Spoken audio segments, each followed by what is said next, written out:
নারী ফুটবলে ইতিহাস গড়ল বাংলাদেশ। প্রথমবার যোগ্যতা অর্জন করল নারী এশিয়ান কাপে খেলার। বাছাই পর্বে ঋতুপর্ণা চাকমার জোড়া গোলে স্বাগতিক মিয়ানমারকে হারায় লাল সবুজের মেয়েরা।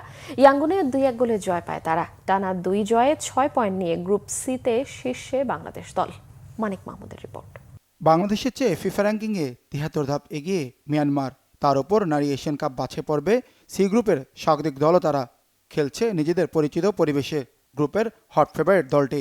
নারী ফুটবলে 5 বছর আগে দেশটির মাটিতে 5-0 গোলে হেরেছিল বাংলাদেশ। এবার সেই মিয়ানমারের মাঠেই দুর্দান্ত নৈপুণ্য আফিদাদের। স্বাগতিকদের অনেকটা একাই হারিয়ে দেন ঋতুপর্ণা চাকমা। তার একক প্রচেষ্টার অসাধারণ 2 গোলে নারী এশিয়ান কাপ বাছাই পর্বে ইতিহাস গড়ে বাংলাদেশ। ইয়াঙ্গনের মাঠ কাঁপিয়ে প্রথম ম্যাচে বাহরাইনকে গোলবন্যায় ভাসিয়েছিল তহুরা ঋতুপর্ণারা। 7-0 গোলের উড়ন্ত জয় পায় লাল সবুজের মেয়েরা। তাদের টিম স্পিরিট বাড়ায় প্রত্যাশা। গ্রুপ সিতে শীর্ষে থাকা শক্তিশালী মিয়ানমারের চ্যালেঞ্জটাও টপকে যাওয়ার আশা জাগায় বাটলারের শিষ্যরা। অগ্নিপরীক্ষার ম্যাচে অগ্নিস্ফুলিঙ্গ বেঙ্গল টাইগ্রেসদের। 18 মিনিটে ফ্রি কিক থেকে দ্বিতীয় প্রচেষ্টায় দর্শনীয় গোলে দলকে এগিয়ে দেন ঋতুপর্ণা চাকমা। উল্লাসে ঢেউ ওঠে গ্যালারিতে। ব্যবধান বাড়ানোর সুযোগগুলোতে বল খুঁজে পাচ্ছিল না জালের ঠিকানা। পাল্টা আক্রমণে মিয়ানমারও ভাঙতে পারেনি আফিদা শামসুন্নাহারদের রক্ষণ।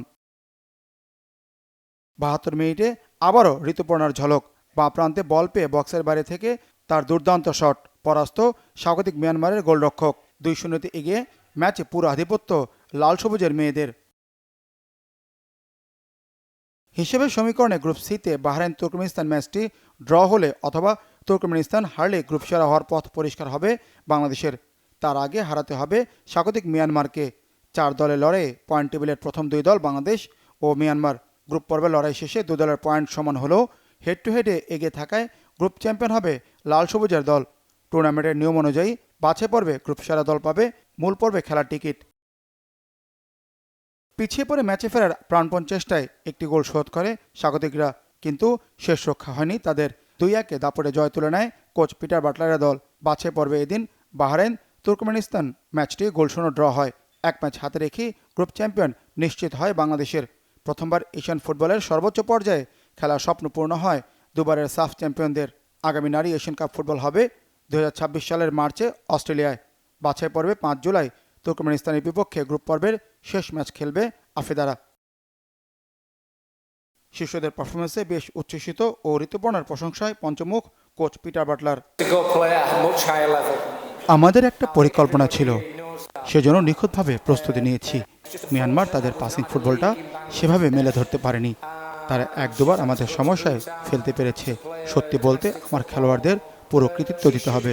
রক্ষণে তারা বেশ ভালোভাবে সামাল দিয়েছে। খুব ভালো খেলে কঠিন পরিশ্রমে ম্যাচটা জিতেছে। ঋতুপর্ণার আরও উচ্চমানের লিগে খেলার সামর্থ্য আছে। দুর্ভাগ্যজনক যে বাংলাদেশে নিয়মিত লিগ হয় না। সে চতুর ও সাহসী। আমি বলবো কঠিন এক মেয়ে, এখনও তরুণ। তার সামনে সম্ভাবনার বিশাল এক জগৎ খোলা আছে। আমি চাই সে সামনে এগিয়ে যাক, আরও বড় পর্যায়ে খেলুক, কারণ সে এটারই যোগ্য। আমাদের লক্ষ্য ছিল যে ম্যাচ বাই ম্যাচ উইন হয় এবং টার্গেট ছিল কোয়ালিফাই করা। Manik Mahmud, Bangla Vision, sports desk.